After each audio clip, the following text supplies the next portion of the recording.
Honorable Finance Minister to reply.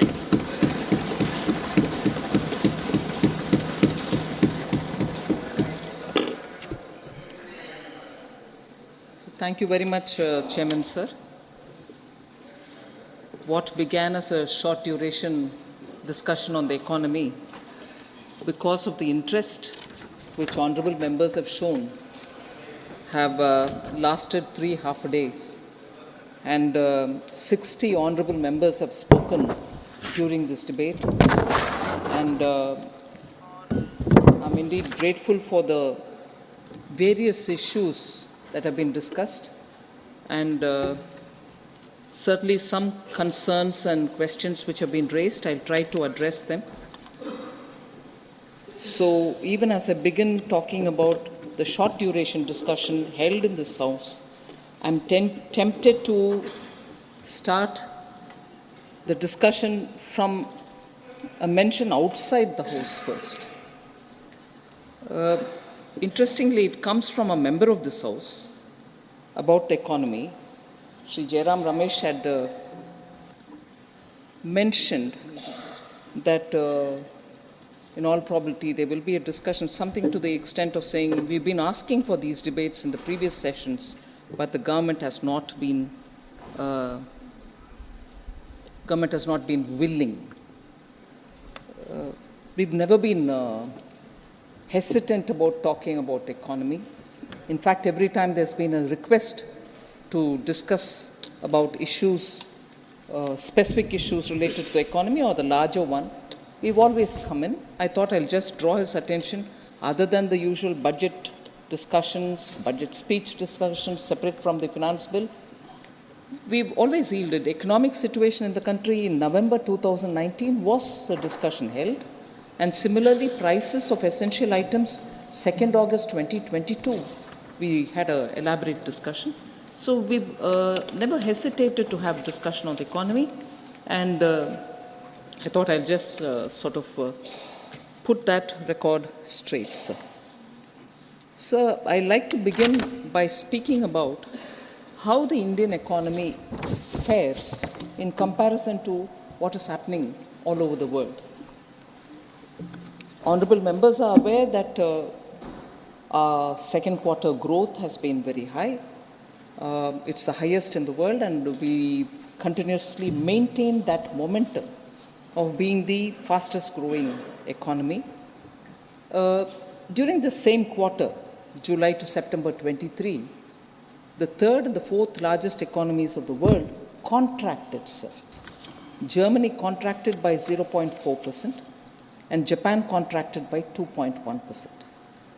The other emerging economies, which are largely credited to be the engine of growth for the world as a whole, even emerging economies such as Vietnam grew by 5.33%, Malaysia by 3.3%, and Thailand by just about 1.5%.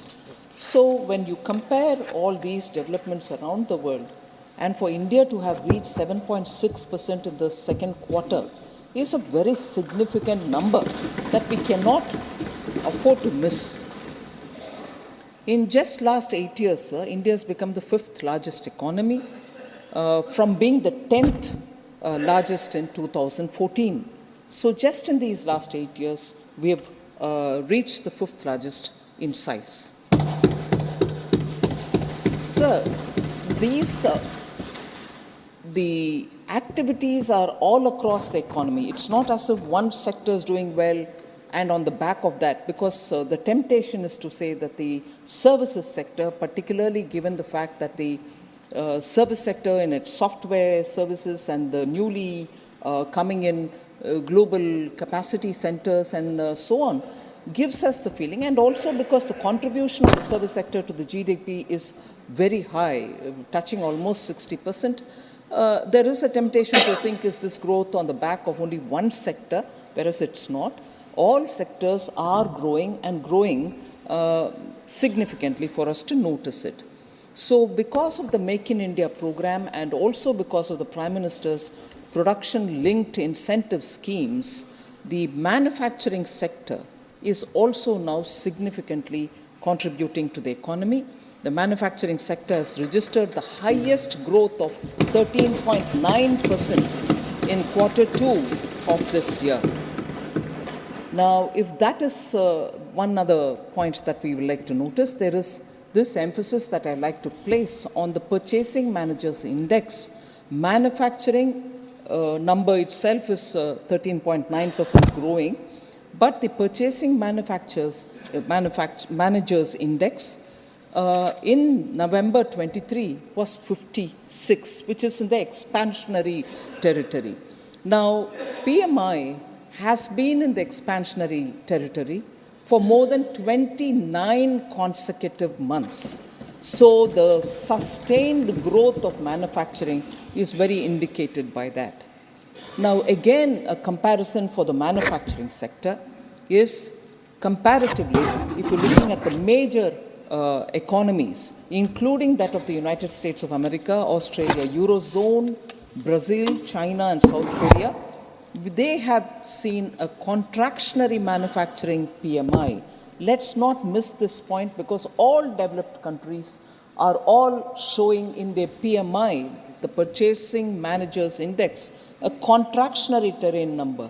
So just to highlight what I'm trying to say is, I've mentioned that 29 consecutive months we have seen the PMI in India in the expansionary territory, whereas in those countries, USA inclusive, they are in the contractionary territory.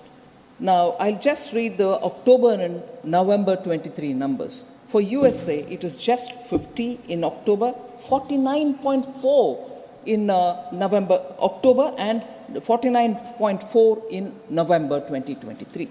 Similarly, for Canada, 48.6, 47.7. Australia, 48.2, 47.7. South Korea, 49.8, November 23 is 50. So on, everyone, in fact, the Eurozone collectively, 43.1, 44.3. So on, China's is 50.7 and 49.5. When I bring in China, I know I'm consciously bringing in knowing that it's a larger economy, we are not matching up to them on many scores. But the index today, this is how it is. They are all in the contractionary territory, whereas we are moving forward. So overall, manufacturing. Now, what about exports? Overall exports in October 2023 rose by 9.43% year on year to US dollars 62.26 billions. So exports are also showing very clearly a sign to say that in spite of the consumption and also the demand coming down in the Western economies, our export is showing a growth. WTO halved the world's merchandise trade numbers. They said it's going to come down in 2023, and they said it will come down to 0.8%. India's merchandise exports in the same time has increased by 6.21% to 33.57 billion in October. So WTO tells you that everywhere it's going to come down to the level of 0.8%, whereas Indian merchandise export is going up, and it's gone up to 6.21%. Last year, sir, India was the world's second largest mobile phone manufacturer. We've exported $10 billion worth of mobile phones in 22-23. Now, passenger vehicles is very important. It's not the luxury item, it's a passenger vehicle. Middle class buys them. The export of passenger vehicles and commercial vehicles from India to many countries has increased. PV exports, therefore, increased by 15% to 6.62 lakh units in the year 22-23, compared to 5.77 lakh units in 21-22. Sir, as per the BCG report, made in India products are now seen increasingly. They're visible in the American supermarkets. Is that an indicator? Maybe not, maybe yes, but we can just gauge what is happening. In the American supermarkets, made in India products are now being increasingly seen in the shelves. While US goods imports from China have declined by 10% from 2018 to 2022, they rose by 44% from India during 18 to 20. Decline in 10% from China goods, whereas what we are exporting, merchandise, goods from India, has gone up by 44% to the US. All this is also indicative of the fact that the net direct tax collection is going up. Till November 9th, 10.60 lakh crore has been collected, 21.82% increase year on year. GST collection is now almost on a monthly average stabilized at 1.6 lakh crores. Last month alone, it grew by 15%. E-way bills, very clear indicator of economy being in a positive territory. E-way bills generation has hit another record, and that is highest record till now, October 2023. It crossed 10 crores for the first time since its introduction, surpassing the previous high of 9.34 crores in August 2023. So 10 crores in October, e-way bill generation. CapEx is a very important thing because we from the government for the last 3 to 4 years have been increasing the public expenditure on capital asset creation. States' CapEx also grew in this period. I recognize that. It grew by 74.3% year on year in the quarter ending the first quarter of FY24. And that is largely because 50-year interest-free loans are being given to the states from the center, and that special assistance, which is 50-year interest-free, sir, we have released 1.3 lakh crores.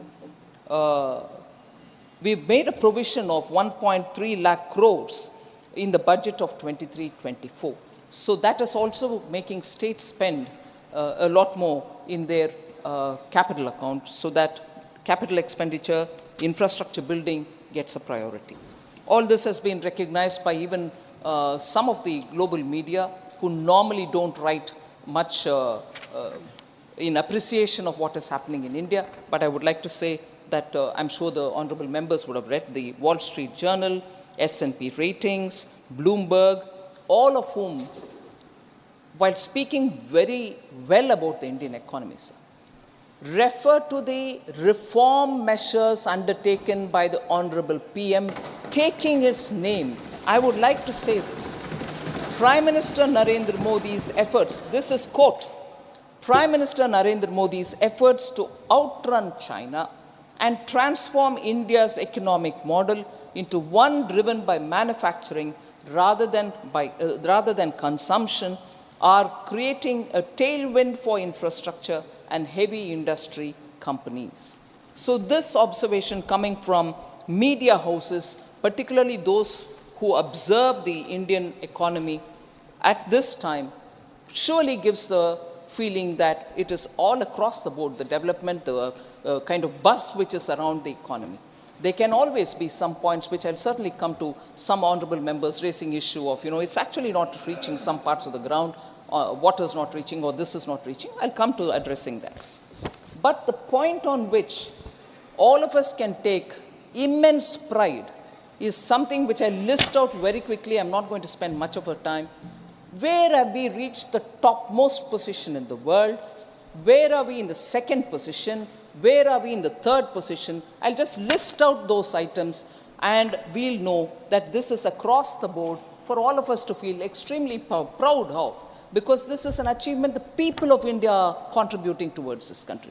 So India is the world's largest producer of milk, largest producer of pulses, dalhan, largest producer of jute, largest producer of sugar, real-time digital payments, largest number happen in India. India is also the second largest production of rice, of wheat, sugarcane, groundnut, vegetables, fruits, cotton, aquaculture, which is inclusive of seaweeds and lotus and so on, and also the marine products. So India is the second largest. Now, second largest again, manufacturer of mobile phones, producer of crude steel.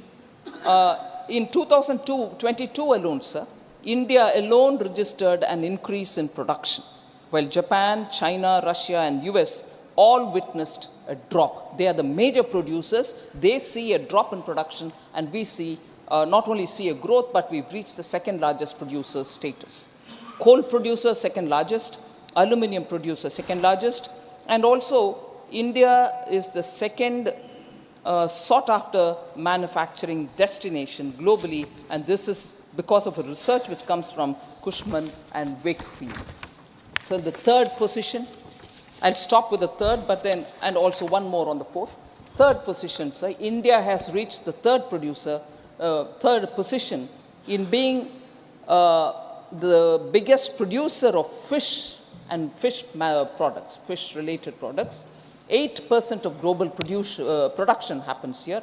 Startup ecosystem, third largest. Automobile market, third largest. Pharmaceutical industry, third largest. Power producer, third largest power producer. Limestone producer, third largest power producer. When I say this, I'm just taking my mind picture back to that one day when the grid collapsed over the western part of the country, and we were running short of technology to handle it, and we also had shortfall elsewhere in the country, but no more of that. Today, India is the third largest producer of power. India also has, especially when we're talking of climate and green action and so on, ranks third in forest gain area. India has added 2.66 lakh hectares of forest area every year between 2010 to 2020. So 2010, I'm including 10, 11, 12, 13. It's not as if, as often it is alleged, oh, for this side of the house, it's always world began in 2014. No, world began also in 2010, and I'm recognizing it. India stands fourth, sir, globally in renewable energy installed capacity. This is a very attractive number, and also to see where our initiatives are giving us tangible results. Renewable energy installed capacity, fourth in wind power capacity, fourth in solar power capacity. And this is something which the REN 21 Renewables 2022 Global Status Report recognizes as a big achievement of India. Now, all this is not happening in only the metropolitan cities. Several things have changed in rural India, and as a result of which, our economy is getting the best from the rural area and also from the metropolitan. Purely concentrating on rural India, sir, I want to highlight the numbers between 2014 and 2023, just so that we know the economy is in many ways pulsating in rural areas, and there shouldn't be any apprehension that everything is happening in the urban. Food grain production, naturally. 2014, it was 265 MMT. 2023, it's 323.55 million metric tons. Food grain production has had a leap of an increase. Pulses procurement, 1.52 lakh metric tons in 2014. Today, 82.21 lakh metric tons, 54-fold increase. Pulses procurement from the farmers. Milk production, 146.39 million tons in 14, to 21.06 million tons in 2023. Ethanol production, which is going to directly benefit the farmers, just as others also, I suppose. Ethanol procurement, because you procure it from the farmer directly, 38 crore liters in 2014. Now it is 434 crore liters. Fund allocation, sir, for rural houses. In 2014, it was 66,046 crores. In 2014 to 23, totally 2.2 2.02 lakh crores, 3 times increase for rural houses, funds that have been allocated by us. Average annual person days generated under Manrega, that is something of interest for so many honorable members. 208 crore days in 2014, 248 crore days now in 2023. Sir, Gram Sadak Yojana, completed road length, 2014, 3.81 lakh kilometers.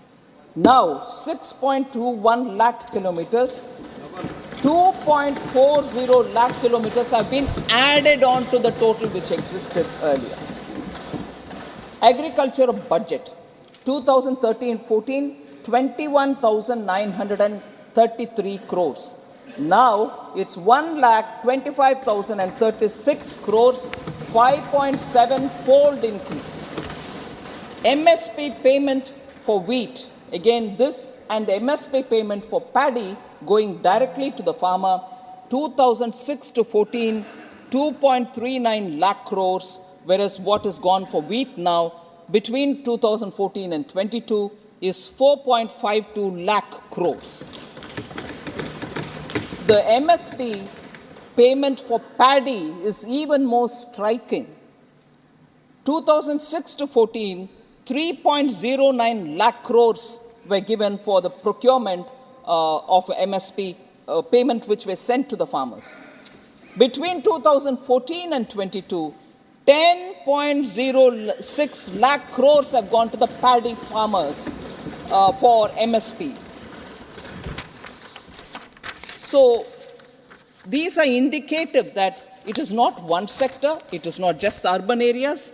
The economy in all sides, urban, rural, everywhere, is seeing support from the government in terms of agricultural activities and also other activities. Otherwise, they wouldn't have reached these kind of milestones. Sir, it's not just the numbers. It's also the way in which some schemes get executed.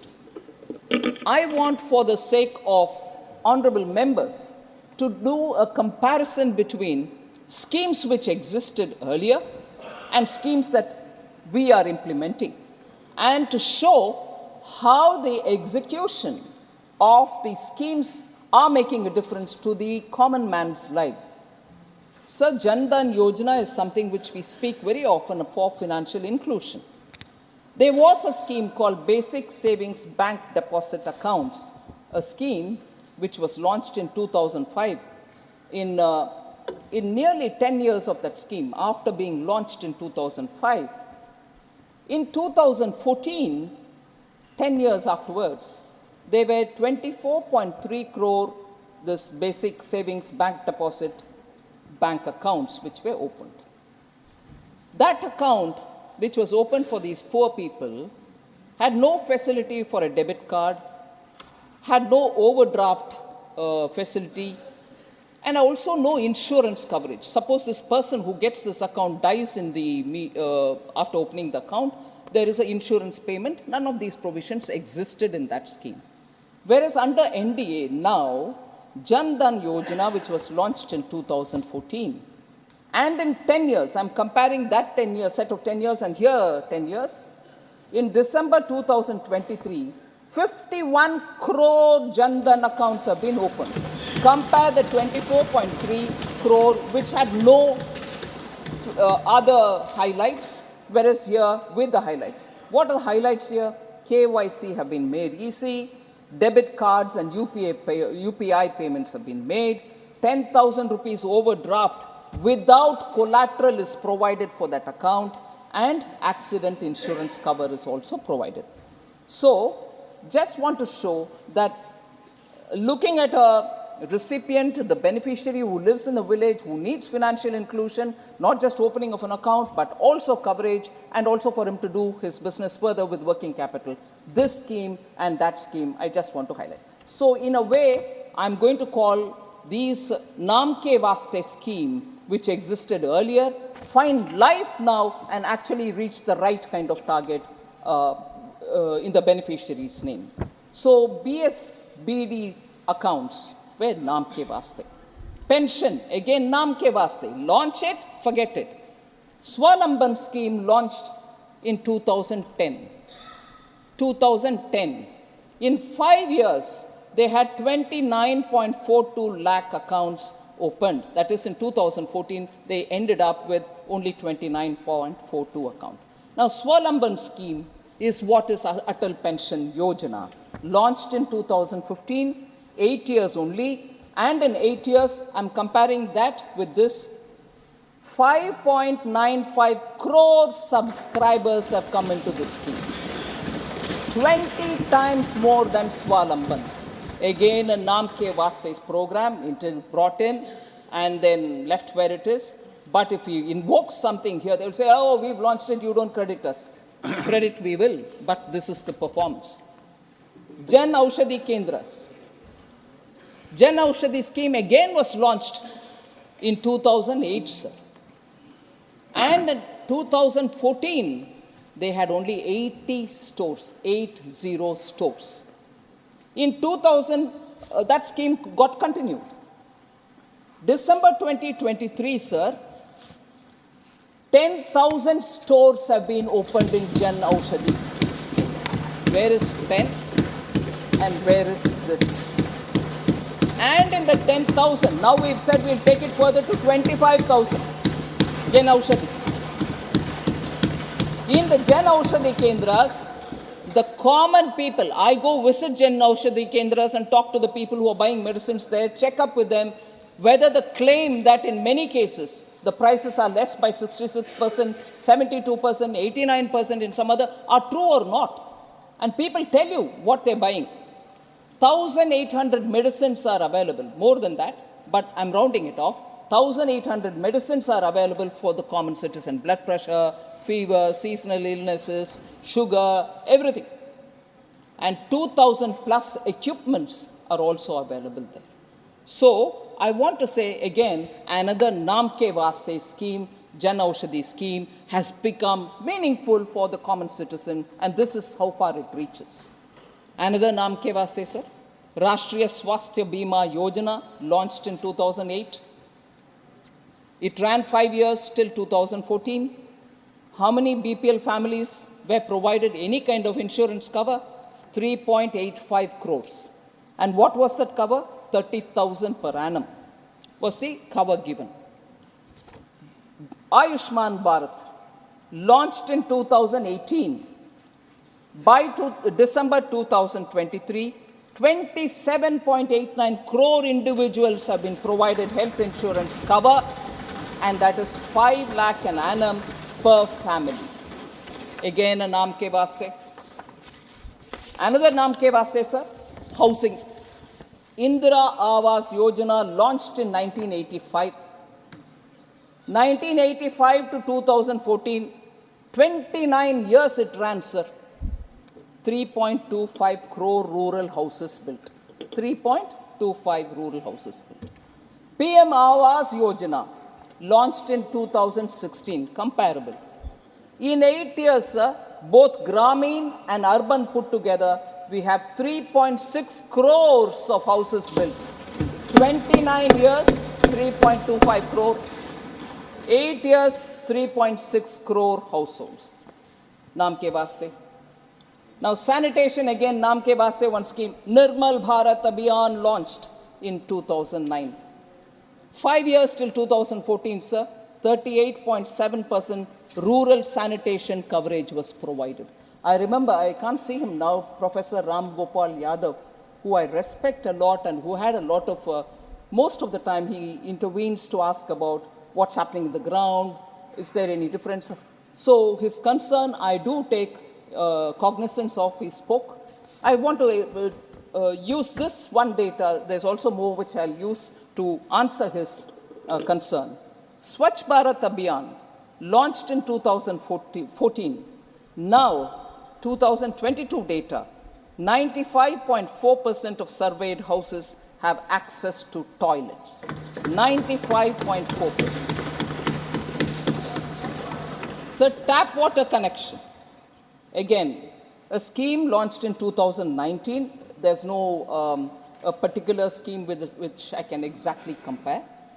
3.23 household, 3.23 crore households, that is 16.82 of the total households had tap water connection in 2019. But when the Jal Jeevan mission took force, in December 2023, 13.75 crore households have been connected with water. That is, we started with 16.82 households, 82% of the total households. Now it is 71% of the total households which have got covered. So LPG gas cylinder, another naam ke vaste. LPG connections were provided under Rajiv Gandhi Gramin LPG Vitaran Yojana. 5.82 lakh beneficiaries were there as of 1st June 2014. And even that is not exactly comparable, because there the deposit for getting the cylinder was provided by the oil marketing companies. So really may not be exactly comparable, because here cylinder is free, connection is free, and then deposit is not taken. So this Ujjwala scheme which has come, sir, 99.8% households have been covered by 2021 itself. Currently, we have 9.8. Currently, we have about 9.8 crore beneficiaries. Domestic LPG connections in 2014, sir, totally, inclusive of Ujjwala, was 14.5 crore in 2014. Now it is 31.4 crore domestic LPG connections. Schemes which didn't have an earlier equivalent, I just want to quickly run through to say how section after section of those who are deserving of government policy support have been targeted through specific projects, schemes, and as a result, groundswell is seen. I just want to highlight. And very many times people do ask, what happened to farmers? Have you given them? You said you will give double their income, and so on. Such questions get answered in this set of, very quickly I'll highlight, PM Kisan, sir. 11 crore beneficiaries get 6,000 per annum as income support. PM Mudra scheme, where people get collateral-free loan to run their small businesses. 44 crore beneficiaries with 25 lakh crore having been dispersed. And in that, 68% are women. Mudra loans. PM Swanidhi, 73 lakh beneficiaries, again 44% are women, and approximately 75% belong to non-general caste groups. PM Jeevan Jyoti Bima Yojana, 18.58 crore beneficiaries at 1.19 per day, that is 436 per year, life insurance of 2 lakhs. At this price, at this premium, they get a 2 lakh insurance. 18.58 crore beneficiaries have got it. PM Suraksha Bima Yojana, sir, 41.16 crore beneficiaries have received it. Total permanent disability cover of 2 lakh and partial disability cover of 1 lakh have already been dispersed. I mean, this is a cover, but many of them have received it. Stand Up India, sir, loans to 2.08 lakh beneficiaries. Rupees 22,000 crore loans have been dispersed. So from the government side, continuously, we are looking at helping people. Now I come to address issues raised by members of parliament, sir, while talking. There was a lot of concern about malnutrition. Member Derek O'Brien, former Finance Minister Chidambaramji, Ami Yagnik, all spoke about malnutrition. So I just want to highlight nutrition and sanitation closely linked to each other. Very quickly, 11 crore toilets have been built under Swachh Bharat Abhiyan. Jan Aushadhi Suvidha sanitary pads at 1 rupee per pad is being distributed. Millets as Sri Anna is being promoted. Enrollment of girls in secondary education has increased from 75% to 79% between 14 and 2021. Institutional deliveries has also shown an improvement from 87% in 2014-15 to 94% in 2021. Percentage of first trimester antenatal care registration has shown improvement from 61% to 73.94% between 14 and 2021. There are also multidimensional poverty-related indicators which I will very quickly refer to. Member Dr. Sudhanshu Trivedi had gone into in great detail about it, so I don't want to take your time on points which have already been covered. But I just want to highlight the National Multidimensional Poverty Index Report of 2022, published by the Niti Aayog, shows a remarkable decline in the prevalence of multidimensional poverty. The national MPI has halved from 0.117 in 2015-16 to 0.066 in 1921. So 13.5 crore Indians have escaped multidimensional poverty between 15-16 to 19 and 21. 13.5 crore Indians. Sir, this program, the Aspirational Districts program, I'll refer to it once more later, launched by Honorable Prime Minister in 2018, is a testament to how our government's commitment to the people who are in the far-flung areas, really remote areas, have benefited because of the focus that we've given on to the Aspirational District program. Just look at health and nutrition, the point on which many members were concerned. Percentage of pregnant mothers registered in antenatal care. In 2018, it was just 68%. I'm talking about the aspirational districts. In 23, it went up to 89%, sir, 21% improvement. Institutional deliveries, 69% has gone up to 90%. There's a 31% improvement. And also the PM Jandan Yojana, Jeevan Jyoti Bima Yojana, 7-fold increase and 5-fold increase in Suraksha Bima Yojana.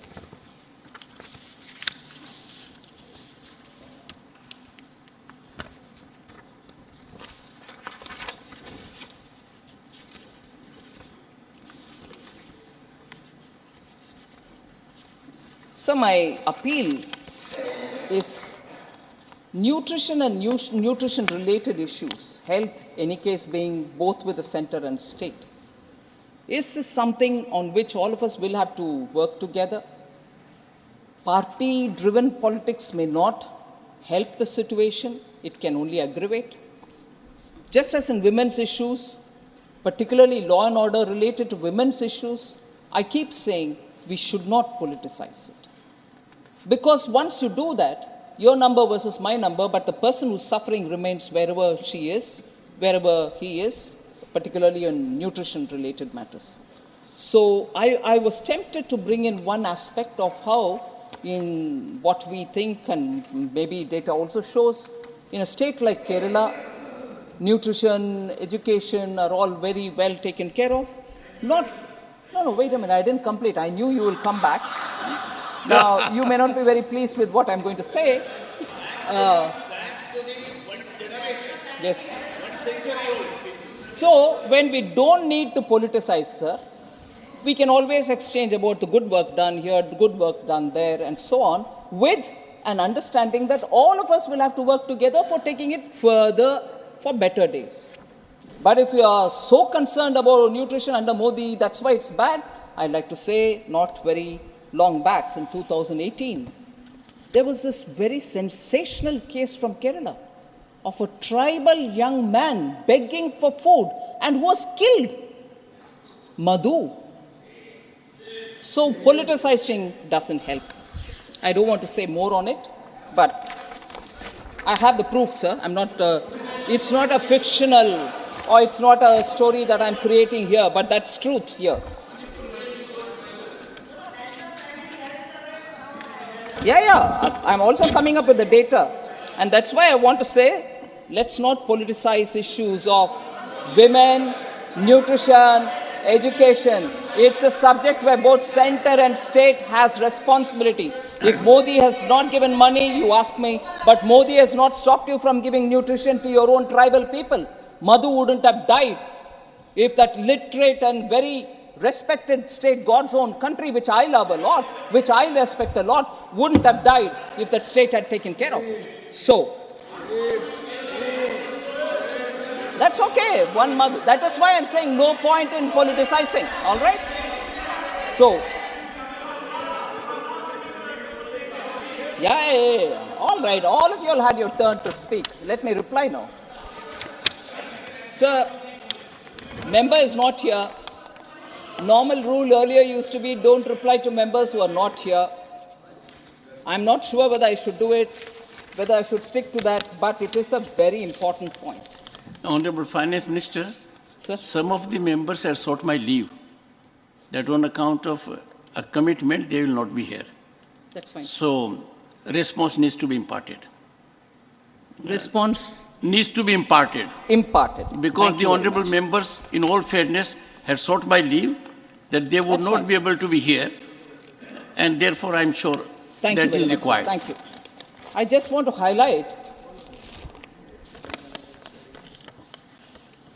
that Honorable Member Derek O'Brien had mentioned elections are won and lost. You win, we win, you lose, we lose. Let's compare equals. He said, our growth, your growth. But I want to say that comparison, elections are won, elections are lost. So you and us, and also the point that we have not won against them was underlined. Yes, of course, we have not won against them. But the point is very grave here, which I want to highlight. You may win an election, we may win an election. What follows soon after is a law and order issue. And that's where you are certainly not equal to us. You win an election being an incumbent, sitting in power, win an election, and after that, lawlessness, mayhem, clashes, sexual assault, brazen murders have happened in West Bengal. And they're not my words. High Court, Calcutta High Court has said, sir, and I'm quoting, in 60% of the cases, FIRs were not registered. Therefore, total cases of violence understated, unquote.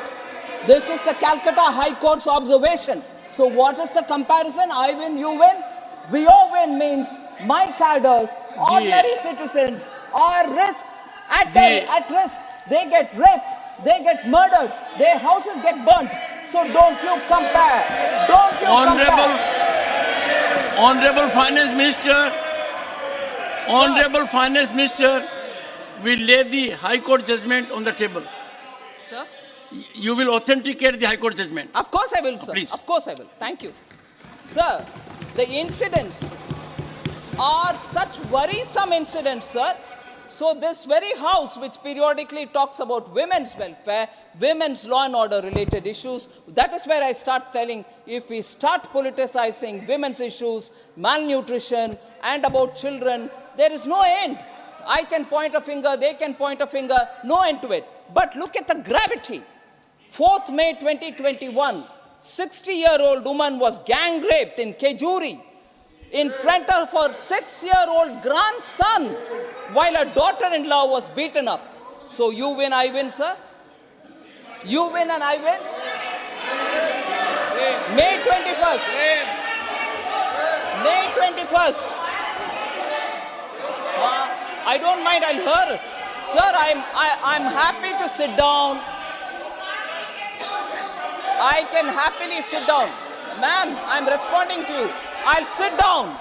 But if the issues have been raised by members, I am duty bound to give an answer. I quite welcome you telling anything to me. Oh, this is not economy. Oh, this is not the discussion. Oh, this is not on jobs. I will talk about it because the comparison came from your end. I will respond to it. Sir, 5th May 21, Arup Das, a BJP Karyakarta, a resident of Natra village in Indus, was found hanging from a tree. Who did it? Till now. And out of the court, Calcutta High Court again, sir, comes to my rescue. I will give you the statement authenticated. I am quoting here, sir. Out of 268 FIRs,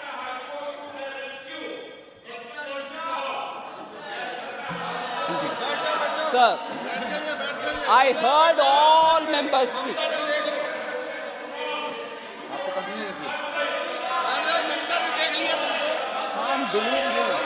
Honorable Finance Minister. Please sit down. Honorable Finance Minister. Out of, Honorable I'm quoting, sir. Out Honorable of Finance Minister. 268 FIRs, Honorable Finance Minister. Honorable members, I have already directed the Honorable Finance Minister that the references she has made about High Court observations in judicial orders, she will authenticate, and not only authenticate reporting of those judgments, but put on the table of the House the judgment. Please go ahead. Thank you very much, sir. Sir, quoting again, sir. 19th August 2021, the High Court of Calcutta observed, quote, out of 268 FIRs claimed to be registered by the police suo motu, copies of only 219 could be found. It is evident that 62 FIRs were registered up to May 5, 2021, whereas 157 FIRs were registered from May 6, 2021 onwards. Some of these were registered immediately after the offense was committed, whereas in many of these, FIRs were registered belatedly. Unquote. So the last point on this, on 6 May 2021, MOS Muralidharan and his convoy was attacked. Not even a central minister is safe. So you win, I win doesn't work. Doesn't work at all.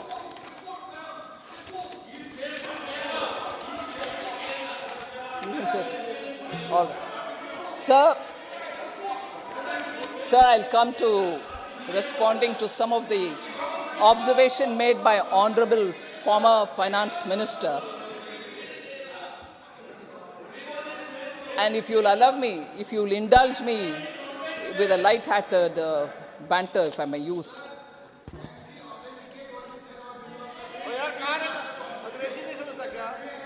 Honorable Chair has already ordered me. I ordered. There is already a direction. Yes, and I'll look into it after I go through it. Please.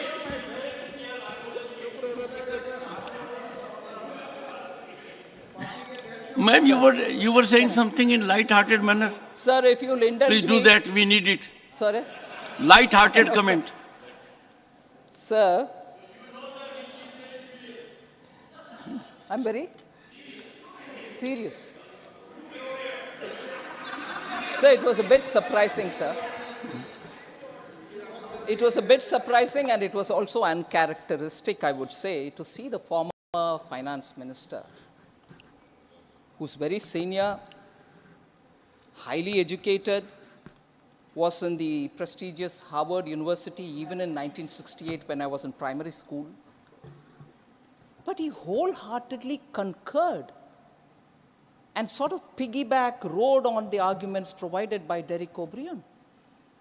He took his name more than 3-4 times.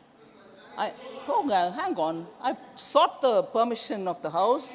The honorable members here, with respect, I'm giving my observation. There's no other way in which a light-hearted observation can be accommodated.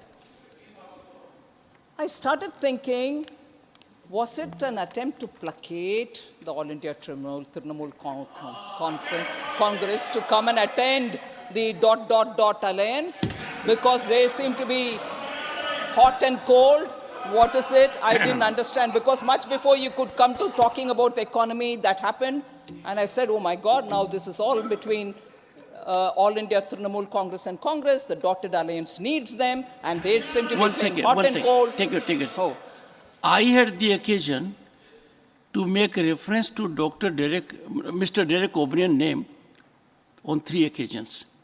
And we had a very quick comment from Jairam Ramesh. Is something cooking, something like that you said? Am I right, Jairam?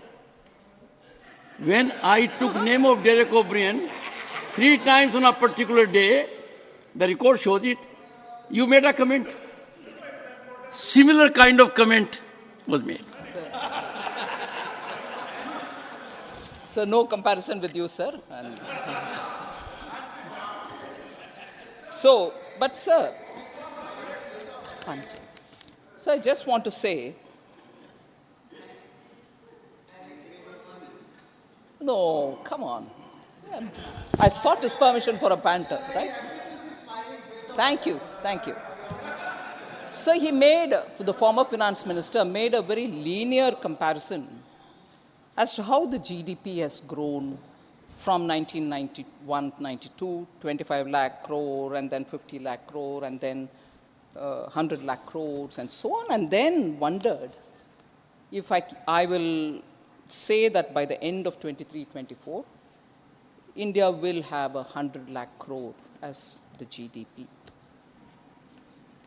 That is, if I heard him right, he said going by the trend of doubling every 10 years, it might. So I'm confident that the question is asked with a certain sense of confidence that the Indian economy and people are contributing for its growth.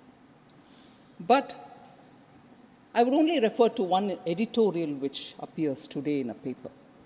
I'm not saying my view, but if you would permit me, and I will also do an authentication and everything else, there is an editorial in the Economic Times today which says, a $4 trillion plus we go.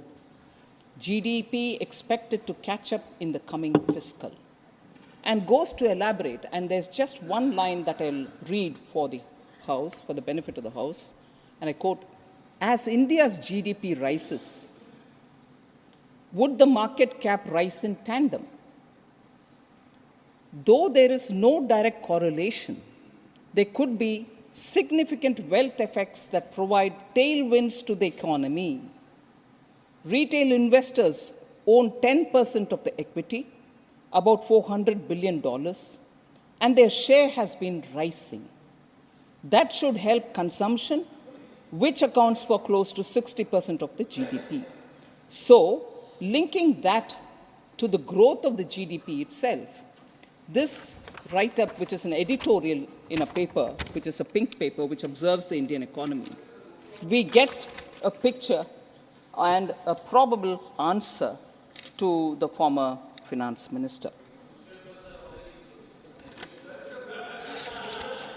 Sir, then the worker population ratio was also another issue that the Honorable former finance minister raised. I just want to highlight incorrect it was for him to suggest that the worker population ratio has not improved. There is, obviously he's done some kind of a, if you permit me, whimsical calculation there and then, and which serves him well, and the interpretation is not right. As per the PLFS, that is the Periodic Labor Force Survey, WPR, the worker population ratio, that is the share of the employed in the total population, has increased to 56% in 2022-23 from 46.8% in 2017-18. And I underline the fact that this is post-COVID, that it has gone up to 56%. So there is an increase in the worker population ratio, and this is government's data. So youth unemployment rate, that is the age between 15 to 29, has declined. Unemployment rate has declined to 10% in 2022-23 from 17.8% in 17-18. So there, the unemployment is also declined, while youth LFPR has expanded from 38% to 44.5% over the same period. So unemployment is coming down. You have the data to show employment is also going up. In fact, sir, WPR in 2005 was 42%, which fell to 38.6% in 2011-12. So fall happened then. Then, despite a COVID, which is a once-in-a-century pandemic, we have revived the employment, and the data shows that very clearly. And also, sir, the various schemes that we have, Mudra or Swanidhi and so on, are promoting self-employment, particularly the lower sections of our society. More than 25 lakh crores have been dispersed to over 44 crore Mudra accounts. 68% of them are women. They do their own business and probably employ one or two more people there. 73 lakh street vendors have availed of cheap credit under PM Swanidhi program, and even in that, 44% are women. So I think the hard work and the entrepreneurial spirit of the Indian youth who go in for small self-employment cannot be ignored at convenience and cannot be raised saying, oh, the poor are without jobs at some other time. There should be some kind of a alignment. So this was raised by very many members, other than former Finance Minister Kanimuri, Dr. Ashok Kumar Mittal, and also Sujit Kumarji, Jose K. Mani, all of them had raised this issue. So then the attempt to bring more employment, self-employment among women is also shown by the program that has been recently launched. And I saw with my eyes when I went to the rural areas, particularly with the Vikasit Bharat Sankalp Yatra, I saw the excitement among women because Namo Drone Didi program is an amazing reception that I saw, where the women self-help group women are being picked up based on their interest, to be given 15 days of training to operate drone, and subsequently in the 15 days, 5 days will be also on the field, where they will go and test for themselves how to operate it, because they can use for spraying of fertilizers, for monitoring the crop health, and so on. So they are going to be given drones as well through their SHGs. So women are now going to be handling technology-driven drones in the villages to help agricultural activity, and what can be more empowering for the women in the rural areas? Government's idea is to distribute 15,000, provide 15,000 drones to self-help groups, and for this an outlay of 1,261 crores. This scheme is 100% funded by the central government for a period between 2024-25 and 25-26. 2 years, this scheme will reach all the women in the rural areas so that they're trained in technologically handling this drone. Sir, concern has been expressed about inflation and inflation management. Quite a few members, Rajiv Shuklaji, Ashok Mittalji, Derek O'Brien, all raised the issue. Sir, average inflation during 2014-15 up to 2023-24 has only been around 5.5%. Now, since 2014, the retail inflation breached the number and reached the highest point of 7.79 in April 2022. I concede that. But by contrast, of course, because that is important to remind ourselves, that between 2004 and 14, the average inflation was 8.1%. So I just want this number to be in the back of our minds. And in between 2009 to 14, 2009 to 2014, the average inflation was 10.4%, double-digit inflation. So I just want that to be highlighted. We have taken quite a few steps to make sure that I know the Consumer Affairs Minister, the Food Minister Piyush Goyal, the Leader of the House, has been on and off releasing pulses, on and off releasing onions from the godown, from the buffer stock. Procurement and distribution of tomatoes and onions are happening as and when there is a need. Imposition of stock limits have been on pulses and wheat. Our trade policy also sees changes so that our buffer is kept safely for ourselves. And import restrictions and quotas have been introduced on specific commodities. More than that, sir, you would recall that the Honorable Prime Minister, before Raksha Bandhan, had brought down the price of cylinders by 200 rupees. And this impacted 9.8 crore Ujjwala beneficiaries, and who now get 300 rupees subsidy, and the cylinder costs 603 rupees only for them. And similarly, it has been mentioned by several people, the PM Garib Kalyan Anna Yojana provides 81.35 crore beneficiaries for the next 5 years food grains for free. Contrast this with those states which, when we reduced the duty on petrol and diesel, did not reduce, and some of those states were lost by those ruling dispensation because it kept the price very high. And I would just recall that Punjab, Rajasthan were all such states who refused to budge. On the contrary, Punjab even raised the price. So, Himachal also. So, these are states which are going against the well-being of the poor, but question us, saying, oh, you're not taking care of the poor. Why wouldn't you want to reduce the price? We have done it 3 times, and now it's come down to 603 per cylinder, sir.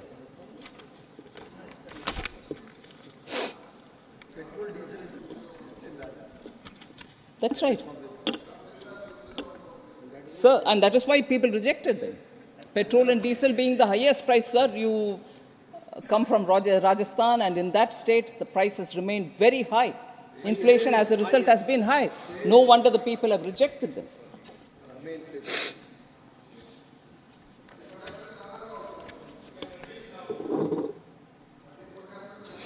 So there were concerns expressed about savings in the economy. Quite a few members had spoken about it.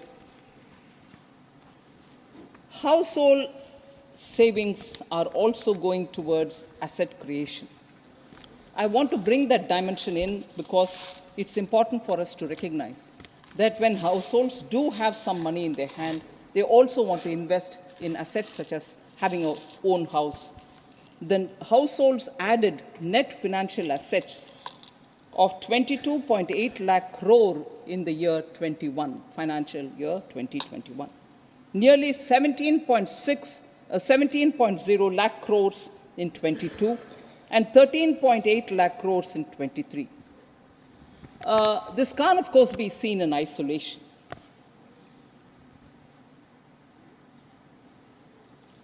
This is an incremental purchase of an asset for themselves. They're making smarter choices, not just putting it in post office accounts.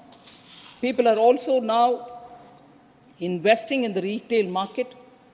Retail market consists of small investors who are coming for small shares, and they're doing it on their own, not going through mutual funds. Overall household savings, sir, which includes financial and physical savings, grew at 9.2% CAGR between 13-14 and 21-22. That is 8 years. It's grown in that kind of a number. The nominal GDP has grown at CAGR 9.65 during the same period. Hence, the household savings has remained constant. It has not come down. But the fact that it is going also to through the stock markets net unique account, demat account opened are also reaching record numbers. I just want to highlight that the asset under management of the Indian mutual fund industries, for those who are going through the mutual fund, has grown 5 times in 10 years from 8.34 lakh crores in October 2013 to 46.71 lakh crores in October 2023. Total demat accounts in India, have crossed 13 crores, the highest ever touched in India. It has increased by almost 6 times since 2014, when it was only 2.18 crores. It has tripled since the onset of COVID-19, which is a remarkable point to be observed.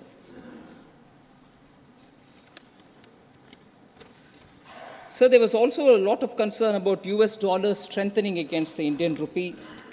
I just want to highlight the recent article which has come up, sir. The clearest sign that things are going well, a stable currency, was the title of that article. And it quotes, "Rupee has lost less than 1% of its value against the US dollar this year." And this is an article which was published in Wall Street Journal, a leading US newspaper, on 28th November. It's not something which is old, 28th November. The title of that article was interesting. It said, "Virtually everything has gone right for India." And in that it says, "Rupee has lost," and I quote, "Rupee has lost less than 1% of its value against the US dollar this year, compared with the decline of more than 3% for the Chinese yuan, a roughly 9% fall in the South African rand, and an 11% slide in the Japanese yen. Indian economy is benefiting from reforms put in place by the government of Prime Minister Modi," unquote. This is Wall Street Journal telling about the Indian rupee versus the US dollar. And I'd like to recall that several months ago, I spoke about the Indian rupee standing up to the dollar and the dollar's value going up, but the rupee not losing value. There was complete mockery at me, saying, "Oh, how can this be? That goes up and you don't come down." Please do read. Then you'll know why the Indian rupee stands stable against an ever-increasing dollar. And that cannot happen unless the Indian economy and its fundamentals are strong. It's not a fiction. It's not a fiction of my imagination.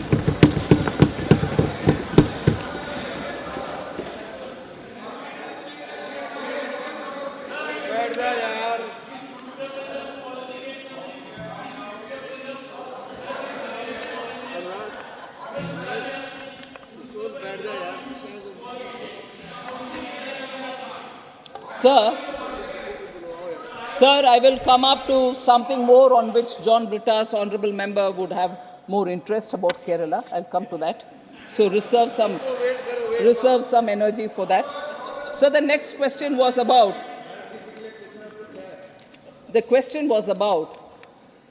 and this is Dr. Shantanu Sen.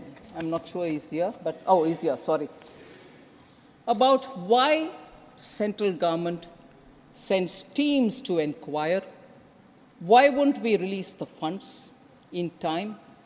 And also thought that we were against the poor by not releasing the funds.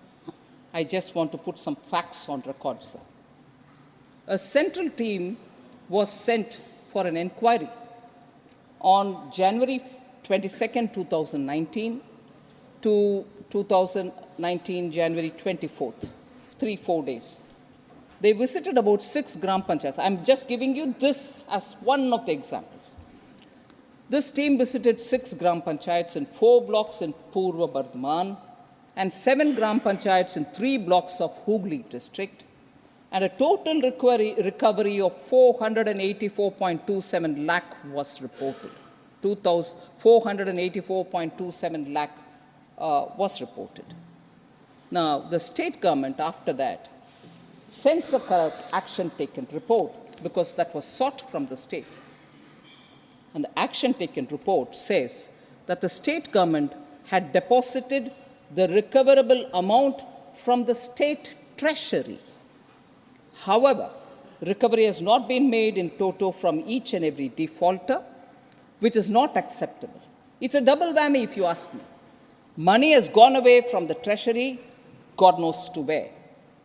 And when that is questioned even by the CAG or by the inquiry teams, quickly that money is made good by putting it from the treasury into the account where it has to go.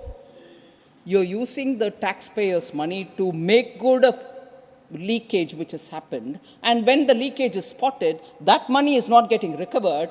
That money is being made good by another set of public taxpayers' money. How good is this? Who's taking away the poor people's money? And when this is questioned, we are accused of not helping the poor.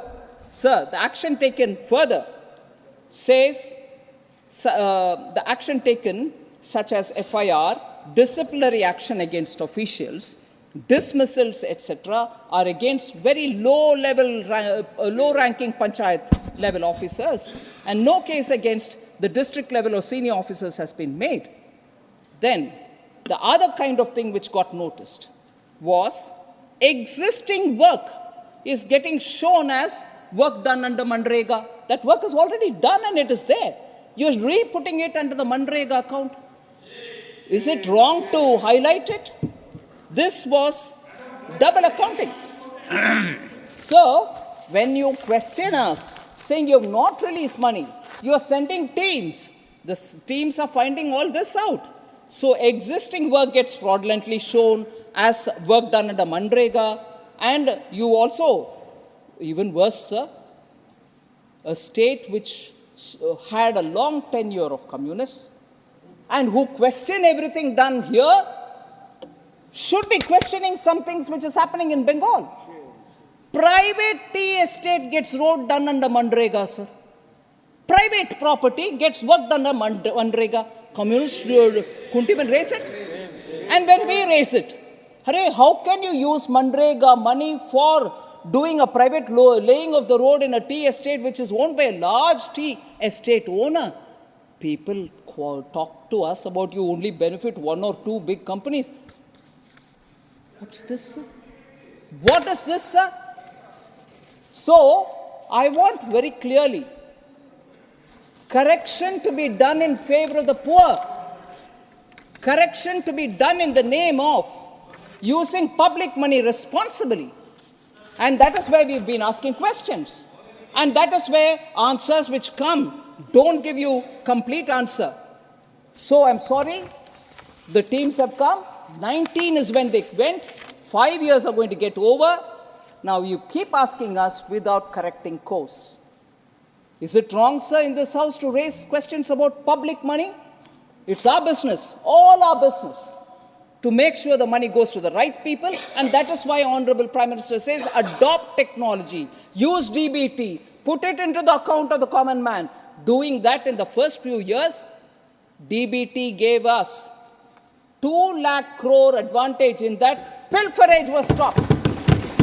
Adopt such methods rather than continuously pointing to us saying, no, you're not giving money. That is going there in Bengal. They go to the street to say Modi is not giving money for the poor.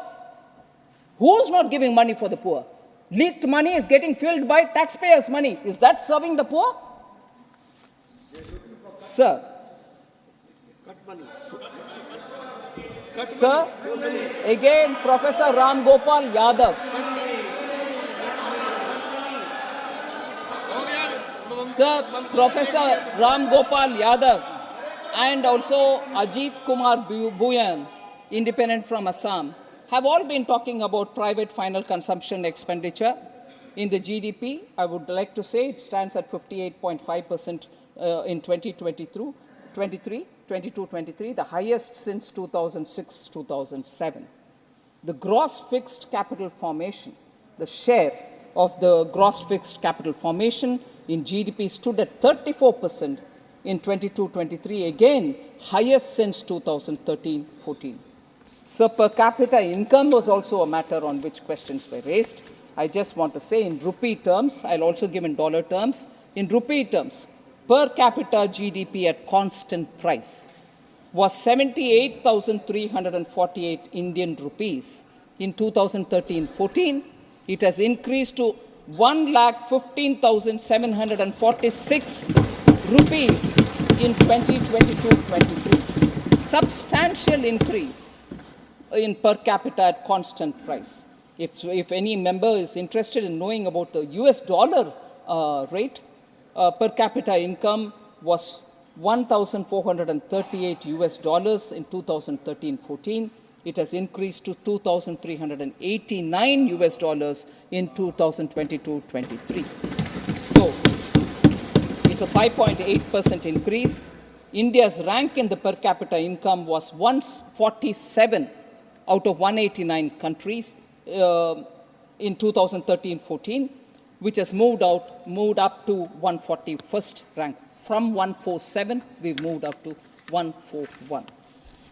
Sir, it is something which, before I go to talking about Kerala, I just want to highlight the fact that particularly, and recently also we heard the Honorable Prime Minister saying, I'm not worried, I'm not going to be swayed by caste differences, backward, or religion, or any, but for me, there are only 4 such castes which I will serve now.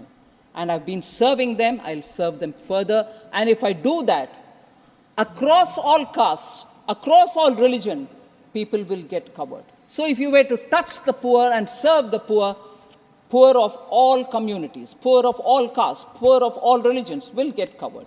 So poor, the farmer, women, and the youth are the 4 which have been continuously under priority of this government. And this was also taken up from the point of view of aspirational districts. 112 aspirational districts. In other words, they were aspirational for us because they are actually districts, even in a developed state, they could be the pocket which is not so well developed. But instead of calling them backward, we call them aspirational. Such aspirational districts, sir, I just want to say, because quite a few members asked us, no, in the ground level it is not translating. Actually, all the schemes that you're announcing are not reaching the common people. I want to take this as an example to tell all the members here, sir, that of the 112 aspirational districts, 26 are spread across 4 states and account for 81 assembly seats in the recently held elections of Madhya Pradesh, Chhattisgarh, Rajasthan, and Telangana. 26 of the 112, in which complete focus of the government has been there to make sure that also come up to the level of the rest of the developed states. And I'm glad to say that this emphasis of the Honorable Prime Minister on the poor, on the women, on the farmers, and on the youth, and supporting them to the last level. Now the aspirational districts have moved over to aspirational blocks. We are taking it further down to mention that saturation of all schemes will be taken up. Common people have recognized this. Women have recognized this. That's why they're enthusiastic about the drone, about the SHG groups getting help. So the enthusiasm is not just there, but it has translated into votes also. I want to just place it before the honorable members that the results show that over 2/3 of the seats in these 26 districts across 4 states, 2/3 in these 26 aspirational districts, which are spread across 4 states, have gone to the BJP. And this again is not just my analysis, my data, Election Commission's data, all of us base it on Election Commission's data, is Indian Express, sir, which is written in this piece, which says, oh yes, 100%, Manoj, come on. So, focus on women, focus on backwardness, focus on poor, focus on youth, focus on farmers. People understand This is a government and this is a leadership under Prime Minister Modi which delivers to the ground. And that is why they trust us. That's why they trust the PM. And that is the bharosa with which we are bringing in these kind of ground level difference in the quality of life. So the last, which I've been seeking your indulgence, is to say quite a few honorable members spoke about Kerala and Tamil Nadu, unfair treatment on account of perceived inequality and so on. I just want to highlight just 5 points. I won't go into details. The 5 points are, sir, we give so much but we don't get. Doesn't add up. States receive 100% of the state GST. States receive 100% of the state GST collected in that state. Nobody touches it. Approximately 50% of the IGST, which is collected for the transaction between states, is given. Approximately 50 goes to the states. And 41% of the central government share of the GST, CGST, is also devolved to the states based on Finance Commission's recommendations. So tax devolution, which is suggested by the Finance Commission, tells very clearly that 100% of what you collect in GST is with you, 50% of the IGST goes to you, 41% of the central GST also goes to the states. One. Second, industrialized states like Tamil Nadu have very many companies which are registered there, but which have pan-India operations, and they have concurrent tax payments. Example, sir. Tamil Nadu is one of the leading automobile manufacturing state. We all know that. Manufacturers make profit because these automobiles are sold across India. So you pay the tax, all of us pay the tax. And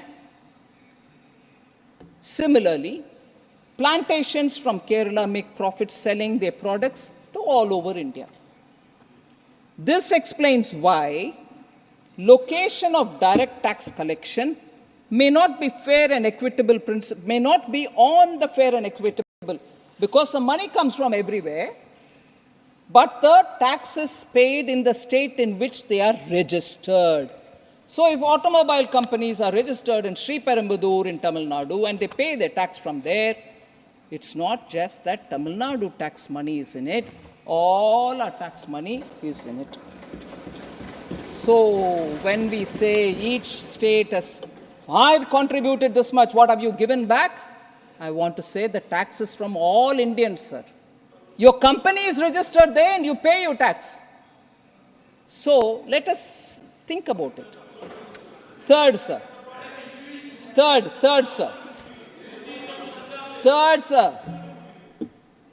sir.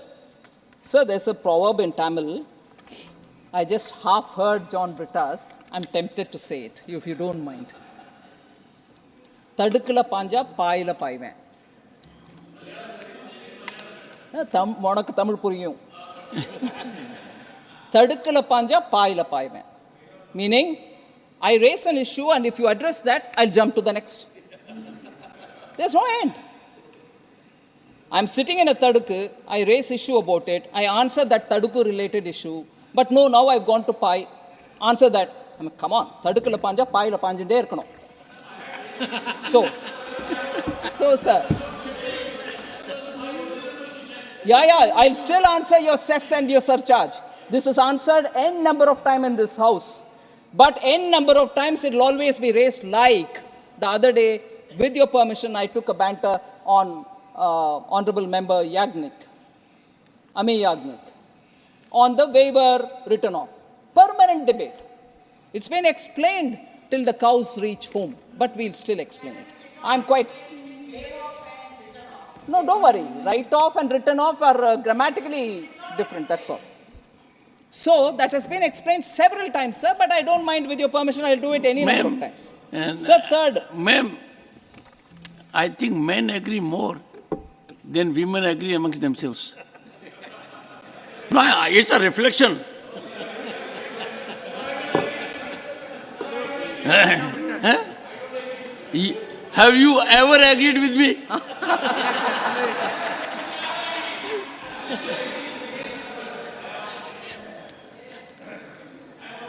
Sir. So third is, sir, physical infrastructure such as roads, rails, ports, airports are built by the center. And expenditure on internal and external security is completely the center's. So we have to make comparisons taking these points into consideration. The last 2 points, sir. I'm just giving this as an example. Tax devolution made to Kerala and tax devolution made to Tamil Nadu during the 14th, 13th, 14th, and the 15th Finance Commission.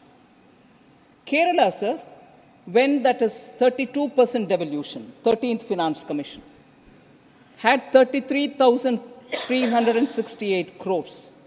When I'm saying 13th Finance Commission, its period was 2010-11 to 14-15 in that duration. 33,368 crores.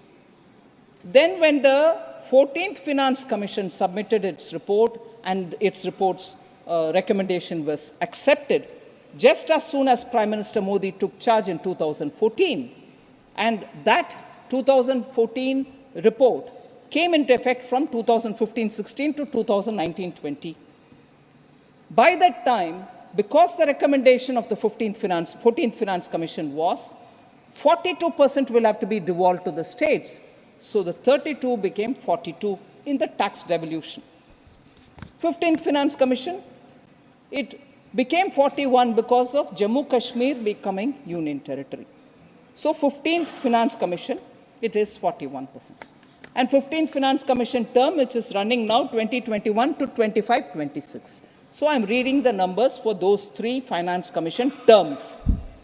33,368 crore for the 5-year period, 80,188 crore for the 14th Finance Commission period, 1.11 lakh crore during the 15th Finance Commission. 33,368, 80,188, 1.11 lakh crore now in the current period. Tamil Nadu, sir, during the same time, 70,825 during the 13th Finance Commission's time, 1.29 lakh crore during the 14th Finance Commission, which ended in 2020, and during the 15th Finance Commission, 2.36 lakh crores. Just see the amount. And where are we being told your money is not getting devolved? You are getting the money. Sir, then the last point, sir, the fifth one, the credibility of this government, sir, is to financially empower the states can also be engaged from the fact that an issue which was pending from 1996-97 till 2014-15 happened, nobody touched it. That was actually money belonging to the states. Nobody touched it. It was lying as a pending amount, tax dues amounting to 81,645 was lying there. It was Prime Minister Modi who in 2015, talking to the earlier, this happened in 2021, talking to the ministry, to the officials, to me, all of us worked together with the states. There was some money which the states owned the center. This money was owned by the center to the states. 81,645 crores was then released, reconciled amounts adjusted. The net amount which went to the states was 43,168 after adjusting what they owe the center. So an issue pending from 1996-97 gets sorted out in 2021 in favor of the states because Prime Minister Modi was also a chief minister once, and he knows what the states undergo in terms of money if it doesn't get reach them in time. That is why, since 2020, I am standing here as evidence myself to say at least 5 times I have asked the ministry to release fund in advance So where they were supposed to get one installment, 2 installments have been paid in advance and not waiting for the due time, so that the states don't suffer. So a chief minister becoming a prime minister has actually kept in favor of all the states and has never discriminated against any one state. In fact, he repeatedly says, until and unless all states grow equally, India cannot grow. So somebody who believes in that is never going to discriminate against any state. So largely I've covered the issue, sir. I wouldn't go on to talking about internet connectivity and issues like that which many members raised, but I suppose the concerned ministers would also have their time to speak about it. Thank you very much for giving me.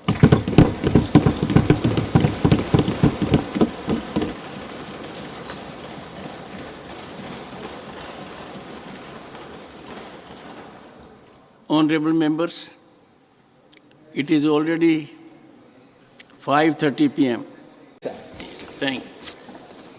Honorable Finance Minister to reply.